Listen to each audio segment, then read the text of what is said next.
말씀 보겠습니다. 오늘 함께 보실 말씀은 사도행전 11장 26절입니다. 오늘 함께 보실 말씀은 사도행전 11장 26절입니다. 우리 한 절이니까 우리 한 목소리로 다 함께 한 목소리로 한번 읽어볼까요? 시작! 만남에 안디옥에 데리고 와서 둘이 교회에 1년간 모여있어 큰 무리를 가르쳤고 제자들이 안디옥에서 비로소 그리스도인이라 일컬음을 받게 되었더라. 아멘.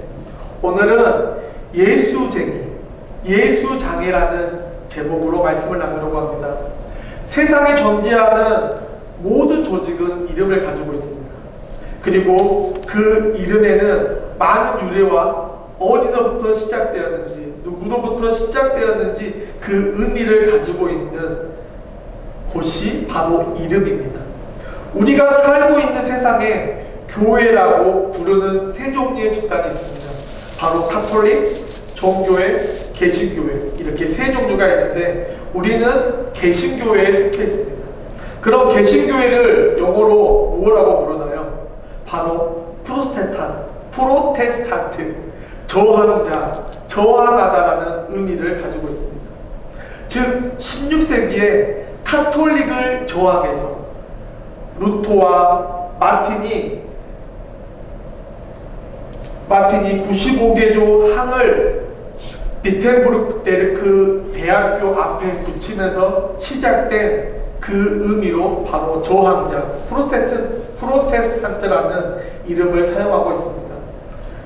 그들은 그 독일과 유럽 지역에서 그 저항이 너무 거세지자 그 무리 중에 신대륙을 향해서 아메리카로 넘어온 사람들을 우리는 청교도라고 부릅니다. 그리고 우리는 현재 그 청교도의 신앙을 따라 장로교회라는 이름으로 신앙생활을 하고 있습니다. 그 신앙을 따라 하나님을 경배하고 이웃을 사랑하고 복음을 선포하는 것, 이렇듯 우리는 세상의 저항자, 세상을 저항하는 사람들로 살아가는 프로테스탄트라는 것입니다. 그럼 무엇으로, 그런데 세상은 우리를 저항자라고 부르지 않고 우리를 무엇이라고 부릅니까? 바로 크리스찬, 그리스도, 그리고 때로는 우리를 비꼬며 때로는 우리를 놀리며 오늘 말씀의 제목처럼 예수쟁이라는 말을 사용합니다. 그럼 그 크리스찬, 그 그리스도라는 말은 어디서부터 시작되었을까요? 그것에 대한 설명이 오늘 사도행전 11장 19절로 35절에 기록되어 있습니다. 우리가 알고 있듯이 사도행전은 개척의 역사이고 선교의 역사이고 저항의 역사입니다. 예수님을 따르던 제자들이 유대인과 로마의 종교적 박해, 수치와 고통을 이기지 못하고 그 예루살렘에 있지 못하고 떠나갑니다. 19절에 보면 어디로 떠나갑니까?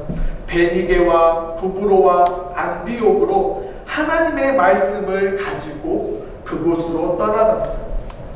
안디옥이라는 도시는 로마와 알렉산드리아 다음으로 세 번째로 가장 큰 도시입니다.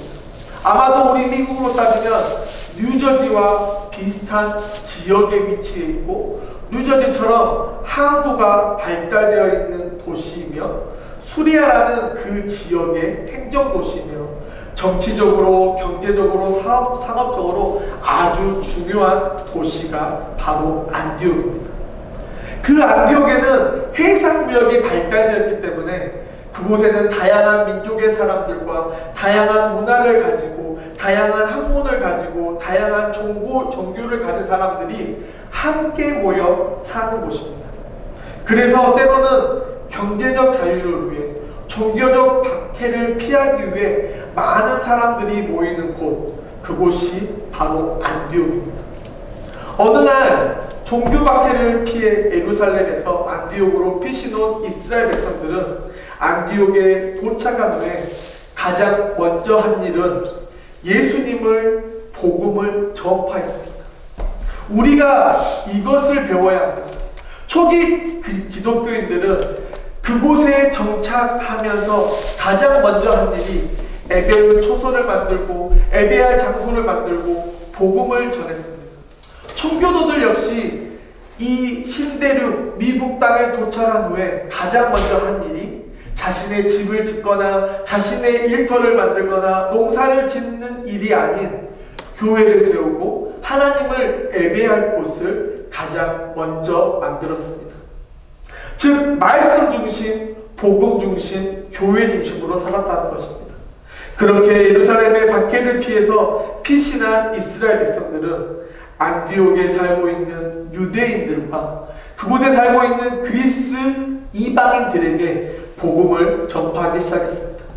그리고 얼마 되지 않아 그 복음이 얼마나 힘이 있고 그 박해와 억압으로부터 풀려나 자유롭게 복음을 전했던 그 이스라엘 백성들에게 그 복음의 힘이 얼마나 대단했는지 얼마 되지 않아 각 초소에 모임이 발생합니다. 복음을 증거하는 사람들, 예수님을 믿는 사람들이 각자의 마련한 장소에서 모이기 시작하는 것이 지속적으로 발견되고 많은 안디옥 사람들이 그들을 향해서 관심을 갖기 시작합니다. 그리고 그들에 대해서 궁금해하고 그들을 유심히 지켜봅니다. 도대체 저 사람들은 복음을 전하는데 도대체 어떤 사람일까? 관찰하고 연구하고 집중해서 확인한 결과 어떤 결론에 이릅니까? 바로 26절에 제자들이 안디옥에서 비로소 그리스도인이라 일컬음을 받게 되었더라. 예수님을 믿는 자들과 모임을 그리스도인의 모임이라고 부르기 시작합니다. 왜냐하면 그들이 모여서 예배할 때에 그들이 나누는 대화나 이야기가 정치적, 경제적, 문화적인 이야기가 아닌 오직 예수님에 대해서, 오직 그리스도에 대해서 이야기했기 때문입니다. 바로 이것입니다. 왜 교회에서, 왜 목장 모임에서, 왜 이 그리스도인이 모인 그 자리에서 왜 정치 얘기가 이루어지고, 왜 문화 얘기가 이루어지고, 왜 경제 얘기가 이루어집니까? 우리는 그리스도인들이 모였기 때문에 예수님을 이야기해야 합니다. 그리스도를 증거해야 합니다. 복음을 증거해야 합니다. 예수님이 나를 살리신 이야기, 예수님이 나를 회복시켜 주신 이야기, 예수님이 나를 구원하신 이야기, 예수님이 나를 고통에서 구원하시고 나를 복음 안에서 자유롭게 살게 하신 그 이야기, 이것이면 된다는 것입니다. 마치 루터와 칼빈이 카톨릭을 저항해서 95개의 항목을 비텐베르크 대학의 정문에 붙여서 칼빈과 루터가 성공하고 평안하게 살 수 있는 그 길을 벗어나 도망자의 길, 저항자의 신세가 되었던 것과 같이 지금 안디옥에 거하는 자들이 이스라엘에서 유대인을 믿고 유대교를 믿고 그들의 가르치는 서기관들과 대제사장들의 복음을 듣고 그것에 순종했다면 자신의 고향을 떠날 일도 없었고 어떤 저항도 받을 일도 없었고 어떤 고통도 받을 일이 없었는데 그들은 예수님을 믿고 예수를 받아들이고 예수님이 주신 영생을 믿음으로 억울함을 당하고 때로는 불편을 겪었고 때로는 고통 가운데 있으며 그들은 무시당하고 그들은 아픔 가운데 자신의 고향을 떠날 수밖에 없었다는 것입니다. 그래서 26절에 제자들은 안디옥에서 처음으로 그리스도인이라 불리게 되었다는 것입니다. 즉 안디옥에 살고 있는 많은 이방인들이 그리스도인들이 예수님의 제자로 인정했습니다. 뭐라고요? 그리스도인, 예수님의 뜻을 따르는 사람들이라고 그들을 인정하기 시작했습니다. 여러분, 여러분의 주위에 있는 사람들이 여러분을 그리스도인이라고, 내가 말하지 않지만 나의 삶을 통해, 나의 모습을 통해, 나의 행동을 통해 증거하고 계십니다. 우리는 그리스도인입니다. 우리는 그리스도인이기 때문에 예수님이 가르쳐 주신 것만을 따르는 것이 아니라 예수님이 가신 그 길을 나의 십자가를 지고 따르겠다는 그 의미로서의 나는 크리스찬입니다, 나는 예수쟁입니다 라고 말해야 한다는 것입니다. 그럼 구체적으로 예수님을 따르던 그리스도인이라 불렸던 안디옥에 거주하는 성도들의 삶은 어떤 모습이었을까요? 아마 이방 땅에서 이방 문화를 접하고 살아가는 이민자들의 삶과 같은 상황이었을 것입니다. 이방 땅에서 이방인으로 살아가는 거 어떻습니까, 여러분? 여러분도 지금 이방 땅에서 이방인으로 살아가고 계시지 않습니까? 참 불편합니다. 참 차별받습니다. 그리고 조그마한 것에도 의심받습니다. 무슨 말입니까? 잘 살면 잘 살아서 주변이 의심하고, 못 살면 못 살아서 도움을 요청할까 의심받고 차별받고, 그 삶이 지금 안디옥에 살고 있는 그리스도인들의 삶이라는 것입니다. 처벌받고 의심받고 불편함. 하지만 그들은 자신의 정체성을 버리지 않았습니다. 자신은 그리스도인이라는 그 정체성 안에서 예수쟁이로 자신의 십자가를 지고 예수님을 따르는 제자의 삶을 살아갔다는 것입니다. 그 증거가 무엇입니까? 오늘 사도행전 11장 28절로 28절로 30절에 이렇게 기록합니다. 그들 중에 아가보라는 사람이 일어나 성령의 감동으로 온 세계에 큰 흉년이 들 것을 예언했는데 마치 클라우드 황제 때에 그 예언대로 흉년이 들었다. 그곳 신자들은 각자 힘 닿는 대로 유대에 사는 형제들을 돕기로 결정하고 헌금을 모아 바나바와 사울 편에서 예루살렘 교회 장로들에게 보냈다. 사도행전 11장 28절의 말씀을 보면 지금 예루살렘만 흉년이 든 것이 아니라 온 세계에 흉년이 들었습니다. 온 세계에 흉년이 들었다는 것은 이스라엘도 흉년이 들고 안디옥도 흉년이 들어 모든 사람이 힘들게 그 흉년을 버티기 위해 살아갑니다. 그런데 예루살렘의 박해와 괴롭힘으로 예수님을 믿는 가난한 자들이 더 가난해졌고 더 고통스럽다는 소식을 들은 안디옥 교회 교인들이 29절에 힘 닿는 대로 예루살렘을 돕습니다. 분명히 안디옥 교회도 어렵습니다. 분명히 나도 어렵습니다. 분명히 우리도 어렵습니다. 왜냐하면 모두가 흉년으로 인해 곡식의 거래량도 줄어들었고 물가도 올라서 먹고 살기가 너무 힘들었기 때문입니다. 그런데 안디옥 교회는 자신들보다 더 고통스럽고 자신들보다 더 가난하고 자신들보다 더 어려운 자들을 위해 힘 닿는 대로 어떻게 해요? 힘 닿는 대로 살아내고 힘 닿는 대로 도와주었습니다. 자신들이 사용할 것을 아끼고 자신들이 먹을 것을 절반으로 줄이고 불편함을 감수하기로 작정했습니다. 도대체 왜 그랬을까요? 도대체 이들은 예루살렘이라는 그 박해와 저항이 가득한 곳을 꼴보기 싫어서 어찌 보면 너무 불편함을 극복하기 위해서 안디옥이라는 곳에 와서 새 출발하고 새로운 사업을 하고 새로운 신앙을 가졌는데 도대체 왜 힘 닿는 대로 그들을 도왔을까요? 바로 예수님이 그렇게 사셨고 예수님의 제자들이 그렇게 살았고 믿음의 선배들이 그렇게 살아가는 모습들을 보고 배웠기 때문입니다. 사랑하는 성도 여러분, 보여주시기 바랍니다. 누구에게 보여줄까요?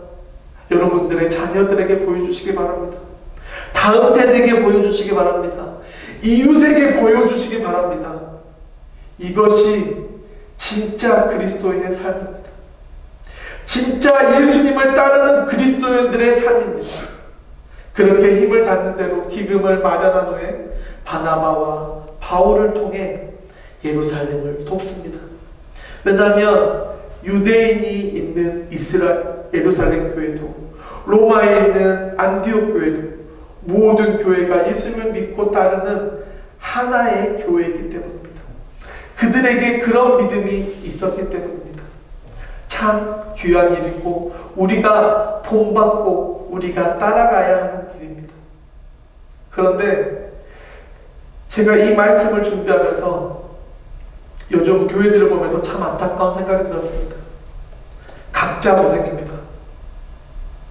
어떤 프로그램에서 천주교 신부와 절의 스님과 교회 목사님이 나오셔서 이런 말을 하셨습니다. 카톨릭은 지병적이고 절은 프랜차이즈고 교회는 개인 사업자라는 것입니다. 세상 사람들이 보기에 교회가 하나가 아닌 교회가 무너져 각자 고생하고 다른 교회가 무너져야 이 교회가 세워지는 그런 참 안타까운 현실을 우리가 마주하고 있다는 것입니다. 그런데 초대교회는 신앙 고백과 교리가 하나였습니다. 박해와 고통 속에서 각자가 갈 길로 흩어졌지만 그들의 고백은, 그들의 교리는 하나였습니다. 그리고 그것을 우리는 코이노니아라고 말합니다. 이 코이노니아는 성도들 간의 교제 안에서 나타난 것만 아니라 교회와 교회 사이에도 나타나는 그 증거가 바로 안디옥 교회가 온 힘을 다해, 온 마음을 다해 예루살렘을 교회를 돕는 그 모습 속에서 발견되고 있다는 사실입니다. 사랑하는 성도 여러분, 교회는 하나입니다. 예수님이 핏값으로 사신 교회. 그래서 교회는 코이노니아가 일어나야 되고 연합이 일어나야 되고 하나 되어야 합니다. 그래서 때로는 이 사고로 인해서, 때로는 신학의 성숙을 위해서, 때로는 삶의 실천을 위해서 교회에 옮길 수 있습니다. 충분히 이해되어야 하는 부분이고 축복받아야 하는 관계입니다. 그런데 한 가지 부탁드립니다. 교회를 옮기는 것 좋습니다. 그런데 그 옮길 때에 나의 신앙, 나의 고백이 아닌 내 감정 때문에, 내 관계 때문에, 나의 이익 때문이 아니기를 간절히 바랍니다. 많은 분들이 교회를 옮기면서 이런 핑계를 댑니다. 목사님 매일 저 웃는 모습이 너무 싫어. 사모님 너무 찡찡해서 싫어. 너무 어린 사람들이 많아. 너무 나이 많은 사람들이 많아. 그런데 진짜 중요한 것은 특별한 이유가 없다는 것입니다. 그리고 이런저런 교회를 옮기다 보면 쇼핑하듯이 문제를 매일매일 지적하고 불평불만을 토로하고 분열을 조장하는 것을 발견하게 됩니다. 그렇다고 자신이 겪는 문제가 해결되냐? 아닙니다. 참 신기한 것은 그분이 옮겨간 그 교회에 똑같은 문제가 또 발생한다는 것입니다. 혹시 오늘 예배에 참석하시거나 온라인을 통해 교회를 옮기려고 생각하신 분들이 계시다면 가장 먼저 나의 감정, 나의 이익, 나의 관계를 배제하시고 오직 나의 신앙을 위해, 나와 예수님과의 관계를 위해, 그리고 가족들의 신앙 교육에 초점을 맞춰 움직이는 것, 이것이 코이노니아적 삶이고 안디옥 교회가 우리에게 거저주는 삶이며 나눠주는 삶이고 함께 웃고 함께 웃는 하나님 가족 안에서의 삶이라는 것입니다.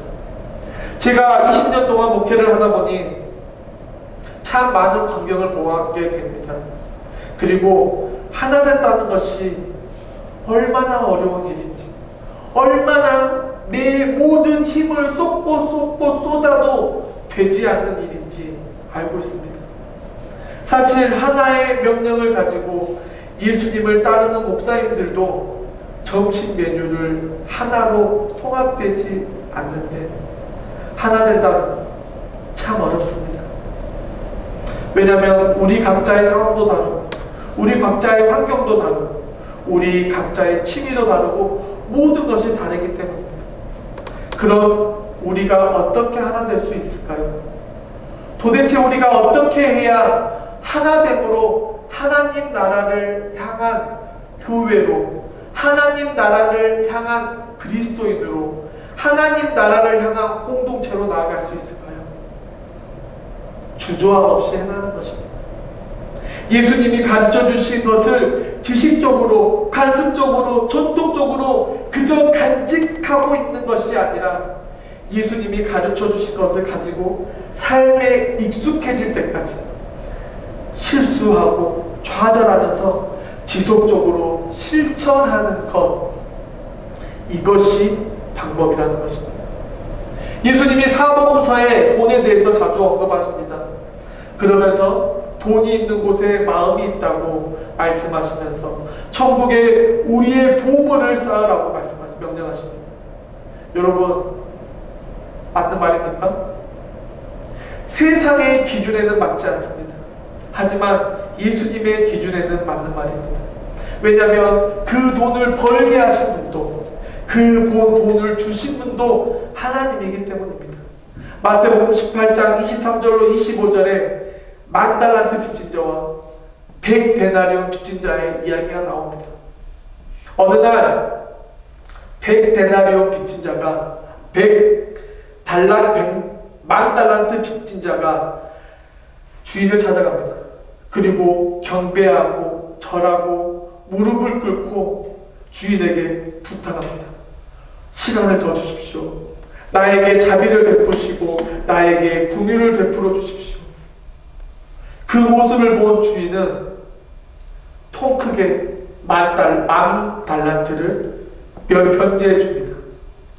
그 10,000달란트를 변제받은 그 종이 너무 기뻐서 집으로 향합니다. 그런데 그 가는 길에 자신에게 100데나리온 빚진 자를 만납니다. 어떻게 했죠? 그 100데나리온을 받기 위해서 그를 다그치고 그를 감옥에 집어넣습니다. 100데나리온이 나올 때까지. 그리고 그 소식을 들은 그 10,000달란트를 변제해준 그 주인의 귀에 들어갑니다. 결국 어떻게 되었을까요? 마태복음 18장 33절로 34절에 내가 너를 불쌍히 여김과 같이 너도 내 동료를 불쌍히 여김이 마땅하지 아니하냐 하고 주인이 노하여 그 빚을 다 갚도록 그를 옥졸들에게 넘기니라. 그도 10,000달란트를 변제받았기 때문에 100데나리온 빚진 자를 변제해줬다면 그는 자유로웠을 것입니다. 그는 다시 시작할 수 있었고 새롭게 시작할 수 있었을 것입니다. 그런데 그 100데나리온을 받기 위해 그 사람을 감옥에 가두는 그 순간 자신 역시 감옥에 갇히는 그런 상황이 벌어지고 만 것입니다. 이 외연을 말씀하신 후에 예수님이 말씀하십니다. 너희가 각각 마음으로부터 형제를 용서하지 아니하면 나의 하늘 아버지께서도 너희에게 이와 같이 하시리라. 용서에 대해서 말씀하십니다. 여러분, 우리는 죄인입니다. 아담으로부터 시작해서 우리는 죄에서 벗어날 수 없습니다. 그런데 그 죄에서 벗어날 수 있는 유일한 방법이 있는데 바로 예수님을 믿고 그 예수님이 주시는 그 구원을 믿고 영생에서 자유를 누리는 것입니다. 그 예수님이 우리를 위해서 십자가에 돌아가시고 피와 물이 흘리기까지 하나님의 말씀에 순종하셨습니다. 그런데 왜 그분을 위해 살지 못하십니까? 예수님이 여러분에게 다 내놓으라고 하십니까? 너 100불 있지? 100 되나? 그렇게 말씀하십니까? 아닙니다. 그저 우리가 가진 것의 10분의 1만을 요구하십니다. 그런데 여러분은 어떻게 하십니까? 몰라서 하지 않는 것 배우면 됩니다. 그런데 알면서도 하지 않는 것, 그것은 죄입니다. 내 마음에 아까워서 나 이거 10분의 1 있으면 이것도 살 수 있고 이것도 할 수 있는데 나는 그 부족한 마음이라는 것입니다. 마태복음 19장 21절에 21절 22절에 내가 완전한 사람이 되려면 가서 내 재산을 다 팔아 가난한 사람들에게 주어라. 그러면 내 하늘에서 보물을 얻을 것이다. 그리고 와서 나를 따르라. 그러나 그 청년은 재산이 많음으로 이 말씀을 듣고 근심하여 가버렸다. 청년이 예수님께 묻습니다. 내가 어떻게 하여야 구원을 얻을 수 있습니까? 그러자 예수님이 말합니다. 너 재산을 다 팔아 가난한 사람들에게 주고 너는 하늘의 보화를 쌓아라. 그런데 그 청년이 근심하다 그냥 가버렸습니다. 도전하지 않았습니다. 시도하지 않았습니다. 그냥 떠나버렸습니다. 왜죠? 눈에 보이지 않는 구원보다 눈에 보이는 돈과 명예를 사랑했기 때문입니다. 그래서 예수님이 낙타가 바늘구멍 들어가는 것보다 부자가 천국에 들어가는 것이 더 어려운 일이라고 기록하고 계십니다. 이렇게 성도 여러분, 믿기를 결단한 것, 헌신하기로 결단한 것, 이왕이면 멋지게 믿고 멋지게 헌신하시기 바랍니다. 이것이 예수님을 따르는 그리스도인들의 삶입니다. 믿음으로 복음의 씨앗을 뿌리고 믿음으로 세상에 썩어지는 한 알의 밀알이 되기를 간절히 바랍니다. 처음 그리스도인이라는 호칭을 얻은 안디옥 교회는 마태복음 18장에서 100만 달란트 변제받은 주인과 같은 마음으로 살았습니다. 예수님을 알기 때문에 예수님을 따라 살았습니다. 그들은 알면서 손해보기, 알면서 포기하고 알면서 호구가 되며 예수님이 가르쳐주신 그대로 살았습니다. 그 결과 복음이 온 세상에 전파되었고 그 복음이 흘러 지금 우리에게까지 다다르게 되었습니다. 안디옥 교회 초기 예수쟁이들이 살았던 원칙은 예수님을 알고 안 그대로 예수님을 따르는 삶을 살았습니다. 알고 따르기 위해서 어떻게 했죠? 믿고 배우고 실천했습니다. 예루살렘 교회가 안디옥에 예수님을 믿는 자들이 늘어난다는 그 소식을 듣고 바나바를 파송합니다. 그리고 바나바가 열심히 교회를 돌보며 더 큰 부흥을 경험합니다. 그리고 그 부흥에 감당하지 못한 바나바는 바울, 즉 사울을 찾아갑니다. 아마 많은 사람들이 자신의 교회가 커져가고 자신이 하는 어떤 무언가가 커져갔을 때 누군가를 데리고 와서 그 자리를 맡기는 일은 쉽지 않았을 것입니다. 그런데 바나바는 하나님 나라를 위해 내려놓고 바울을 데려와 하나님 나라를 가르치고 하나님의 말씀을 가르치고 하나님을 어떻게 섬겨야 하는지, 이웃을 어떻게 섬겨야 하는지 가르칩니다. 그리고 끝내 어떻게 되었죠? 비로소 그리스도인이라 일컬음을 받게 되었다. 안디옥 교회 성도들이 잘 훈련되었다는 것입니다. 무엇으로요? 하나님의 말씀으로 잘 훈련되었고 예수님이 누구인지, 예수님을 믿는 사람들이 어떻게 살아야 하는지, 예수님을 닮아가는 것이 무엇인지 깨달아 알았다는 것입니다. 그래서 말씀을 읽는 훈련이 필요합니다. 그래서 말씀을 묵상하는 훈련이 필요합니다. 그리고 실천하는 결단이 필요합니다. 오늘 말씀의 제목이 예수쟁이입니다.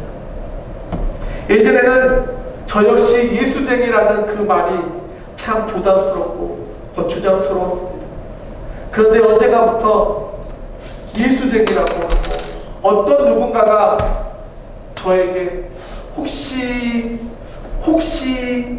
라는 말을 할 때 참 기분이 좋습니다. 내 삶에 희생이 가득하고 내 삶에 호구여도 내 삶에 손해가 가득해도 예수쟁이가 된다는 것은 참 좋은 것입니다. 그 일을 통해 하나님 나라가 확장되고 그 하나님 나라가 확장되는 것을 경험하고 깨달을 수 있기 때문입니다. 중세시대의 칼빈과 루터가 저항자라는 이름으로 자신이 누려야 했던 것을 포기했던 것처럼 우리도 예수쟁이로 우리가 누려야 하는 것, 우리가 가져야 하는 것, 우리가 미래에 갖고 싶은 것들을 포기하고 예수쟁이로 평생 살아가는 우리 모두가 되기를 간절히 축원합니다. 예수님은 요한복음 14장 6절에 자신이 길이고 진리이고 생명이라고 말씀하셨습니다. 그런데 우리는 지금 길이고 진리이고 생명 되신 그 예수님의 삶을 얼마나 따라가고 계십니까? 제가 고등학교 때까지 예수님을 믿지 않았습니다. 아니, 열심히 교회는 다녔습니다. 왜냐하면 부모님한테 혼나기 싫어서. 부모님이 교회를 안 가면 뭐라고 하니까 그 소리가 정말 듣기 싫어서 교회는 열심히 다녔습니다. 성가대도 했습니다. 학생회 임용원도 했습니다. 그런데 예수는 믿지 않았습니다. 왜냐하면 내 지식이 더 좋았고 내가 세상에서 누리는 것이 더 좋았기 때문입니다. 그런데 어느 날 우연히 어머니의 기도가 저의 양심을 찌르기 시작했습니다. 그리고 어쩌다 했던 기도가 해결되는 것을 경험했습니다. 그러면 하나님께 감사하고 하나님께 나아가야 하는데 그때도 하나님이 누군지 몰랐습니다. 예수님이 누군지 몰랐습니다. 그래서 그냥 어떤 내가 알지 못하는 신에게 감사했습니다. 그런데 비슷한 사건이 다시 시간차를 두고 저를 공격했습니다. 반복적으로 나의 양심을 찌르고 그 양심의 찔림으로 인해 기도하고 또 기도하며 문제가 해결되는 것들을 반복적으로 경험하기 시작했습니다. 그리고 고등학교 2학년 겨울 수련회에 친구들과 놀기 위해 집에 있으면 너무 심심하니까 수련회에 참석했습니다. 아무런 준비도 되지 않았던 저에게 예수님이 찾아오셨습니다. 십자가 위 촛불 안에 나를 위해서 십자가에 죽었다고 속삭이시는 그 예수님을 발견했습니다. 사실 그 순간도 믿고 싶지 않았습니다. 왜냐하면 세상에 살아가는 것, 내가 하고 싶은 대로 살아가는 것, 그것이 너무 편했기 때문입니다. 그런데 그 내 삶 가운데 찾아오신 그 예수님을 믿고 영접하기로 마음먹는 그 순간 그리스도인이 되었습니다. 그리고 지금 20년이 넘는 시간 동안 예수님 안에서 살고 있습니다. 저는 정말 많은 공부를 했습니다.